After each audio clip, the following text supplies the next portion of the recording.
Student कक्षा 12 के विद्यार्थियों, आज हम कृषि क्षेत्र में के रोजगार में कितना हिस्सा है उसके बारे में रीडिंग करेंगे और स्टूडेंट इसके साथ साथ अन्य कई कारक है उसके बारे में पढ़ेंगे। ये हमारा वीडियो का दूसरा भाग होगा स्टूडेंट, लेसन नंबर 8 क्लास 12 का। तो भारत में कृषि क्षेत्र में सबसे अधिक रोजगार उपलब्ध कराने वाला क्षेत्र है। यदि आज भी काफ़ी लोग कृषि पर निर्भर करते हैं,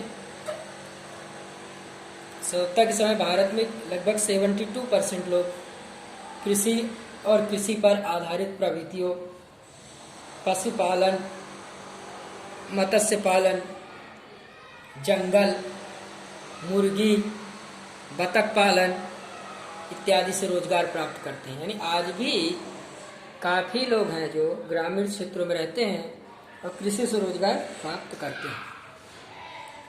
स्वतंत्रता के पश्चात भारतीय अर्थव्यवस्था में तीव्र आर्थिक वृद्धि होने के विशेष तौर पर उद्योगों और सेवा क्षेत्रों में विकास हुआ।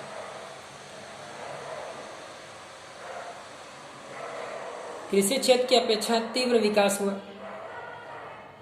रोजगार के लिए कृषि क्षेत्र पर रहा हुआ बोझ कम हुआ।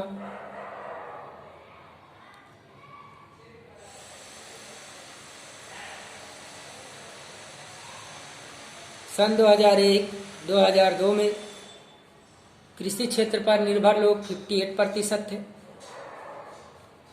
जबकि 2014-15 में कृषि क्षेत्र पे 49% लोग निर्भर करते हैं।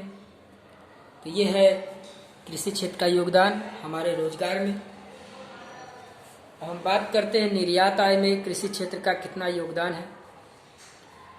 भारतीय कृषि क्षेत्र में विभिन्न आवश्यक चीज वस्तुएं देश में उत्पादित नहीं होती अथवा उनका योगदान कम है। ऐसी वस्तुओं का आयात करने के लिए आवश्यक विदेशी पूंजी प्राप्त करने के लिए निर्यात आय द्वारा देश अपना महत्वपूर्ण योगदान देता रहा। इस प्रकार कृषि क्षेत्र के द्वारा आर्थिक विकास के लिए आवश्यक विदेशी पूंजी कृषि उत्पादन के निर्यात द्वारा प्राप्त की जाती है। यानी हमें कोई विदेशों से कोई चीज़ चाहिए तो हम कृषि उत्पाद को बेचते हैं, तब हम उस जो उत्पाद बेचने में जो पैसा मिलता है उससे हम कोई विदेशी चीज वस्तु खरीदते हैं। देखिए, हमारे देश से हमें पता है कि चाय, मिर्च मसाले, फल आदि का निर्यात करके हम विदेशी आय सर्जित करते हैं। स्वतंत्रता के दौरान भारत की कुल निर्यात आय में 70% आय केवल कृषि क्षेत्र द्वारा प्राप्त होती थी, किंतु जैसे जैसे देश में औद्योगिक क्षेत्रों का विकास होता गया, उसके साथ सेवा क्षेत्र का विकास हुआ, तो राष्ट्रीय आय में कृषि क्षेत्र का योगदान घटने लगा।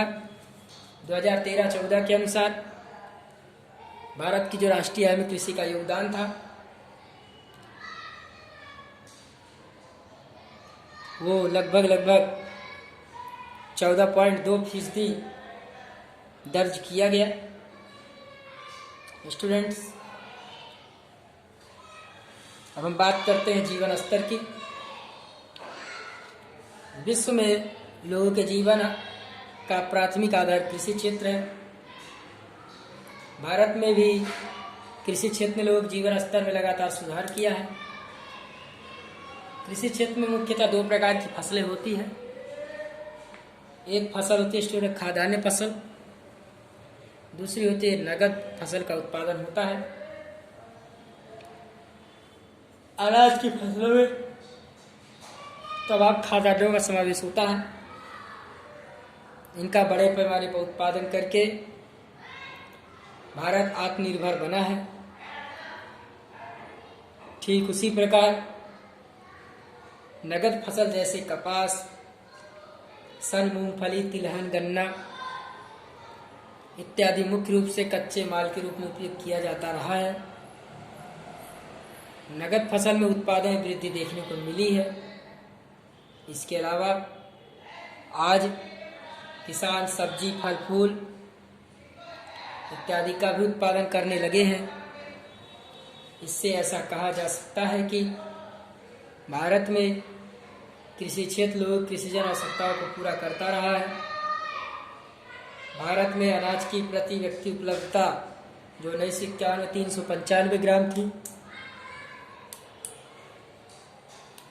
वह भारत जनसंख्या में हुई प्रचंड वृद्धि के बावजूद भी 2013 में 500 ग्राम हो गई। इससे ऐसा कहा जा सकता है कि कृषि क्षेत्र के द्वारा भारतीय लोगों को अधिकतम आवश्यकताएं संतुष्ट हो जाने के कारण भारत में औसत आयु बढ़ी है। आपको यहाँ कुछ आंकड़े दिए हैं स्टूडेंट, आप देख सकते हैं। कृषि उत्पादन वृद्धि 1950 में आप देखिए अनाज जो है 51.51 मीट्रिक टन था, 2013-14 में 264 मीट्रिक टन हो गया। इसी प्रकार से हम देख रहे हैं लगातार कृषि उत्पादन बढ़ रहा है। हम देख रहे हैं दाल जो है 8.4 मीट्रिक टन था, जिसका उत्पादन 19.6 मीट्रिक टन हो गया। गन्ना 69 मीट्रिक टन था, उत्पादन 348 मीट्रिक टन हो गया। तिलहन के उत्पादन में 5 मीट्रिक टन था, 32 हो गया। कपास 2.1 मीट्रिक बेल था, अब 36.5 मीट्रिक बेल हो गया। इसका मतलब है कि देख सकते हैं आप अनाज के उत्पादन में जो है लगभग 5 गुना वृद्धि, दलहन के उत्पादन लगभग 2 गुना वृद्धि, गन्ने के उत्पादन में लगभग 5 गुना वृद्धि।